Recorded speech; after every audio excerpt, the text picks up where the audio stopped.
Hey everyone, what is going on? Welcome back to another episode. Today is going to be a really quick one for you because it's just going to cover a few updates that had happened, including the changes to the total mobilization shop. If you have total mobilization going on right now and you are on, say, a newer-ish server compared to myself on 71, if you're on server, say, 500, 600, 700, or something like that, and you have total mobilization going on, let me know if yours looks like this, or if this is something that's going to happen after, say, season 3 or during season 4, just so I have an idea of when people can expect to see this change happen. Overall, though, I think this is a great change to total mobilization, while total mobilization itself isn't really changed too much as far as, there's nothing free with it. You still have to spend money. It's going to be the same amounts, to get the tickets and everything. So there's nothing that has changed here. It's just the fact that the shop itself is a little better. They didn't really bring out any new content to it aside from these chests here. If you recall, it was just the hero shards for the longest time. Hero shards. Basically useless to a lot of us players that have been playing for a year plus because we have most of our teams already built out. And if you're spending money, you're probably not going to be spending money in here and picking up hero shards. You're going to be picking up legendary blueprints, maybe some premium chip material if you're close to finishing an upgrade. Now they have the gorilla shards in here. Probably going to be the items that most people are picking up on top of drone components. Drone components are probably going to be the first thing people pick up. They move this stuff around. I don't know if it's to try to draw your attention away from the drone components and push you towards the legendary prints. I'm not quite sure what the thought is with that.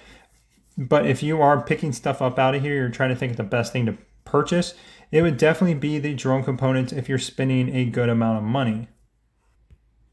But at the end of the event, if you're sitting like me with 29 of them and you say, hey, I just want a few more legendary prints, there's no issue with doing that. I would definitely say don't come in here and buy, any of this stuff, the survivor recruitment tickets or resources, medals, that kind of stuff.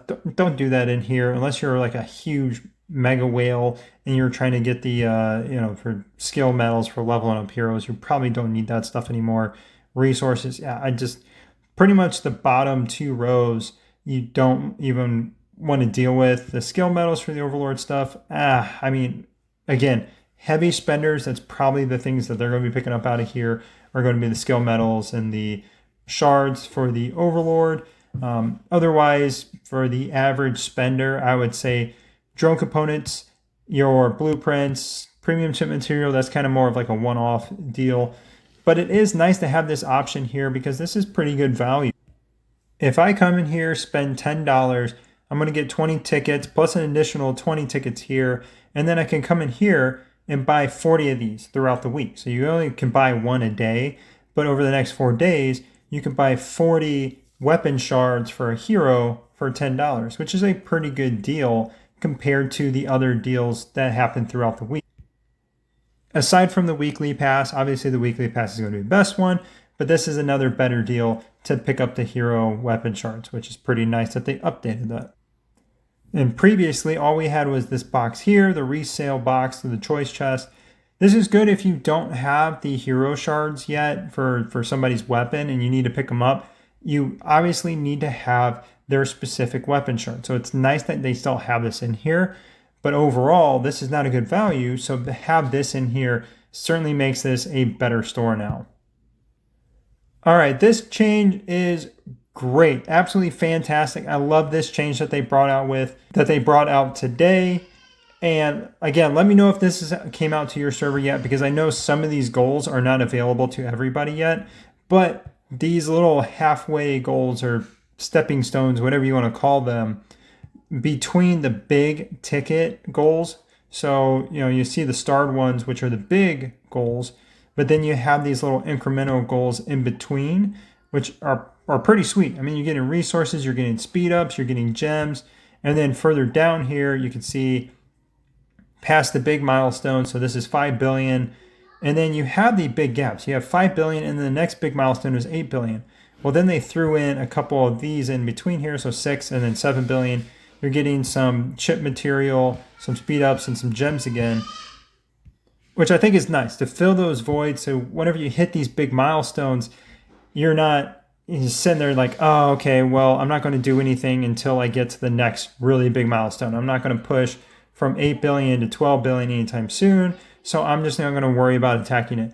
Now it's a little more incentive to go ahead and continue to push up to 9 billion, 10 billion, and 11 billion. While these rewards aren't huge, they're not game breaking if you don't get them, but they're a nice target to go to. So if you're like, okay, I'm close to getting 9 billion, I might as well get it because I'm going to get some free speed ups.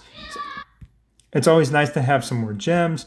Then this is good to push towards. So I do like that fact that, hey, I'm really close to 14 billion. If I wanted to, I can go ahead and push for it, get some more speed ups. That's probably the biggest thing out of here. 1,000 gems, pretty good. This isn't legendary chip material, so it's not super helpful, but still, it's not too bad. From what I am seeing, though, this should be something that is rolled out to new servers as well, based on the milestones that had happened. But those were definitely the big ones that I saw, and I think both of those were actually pretty good.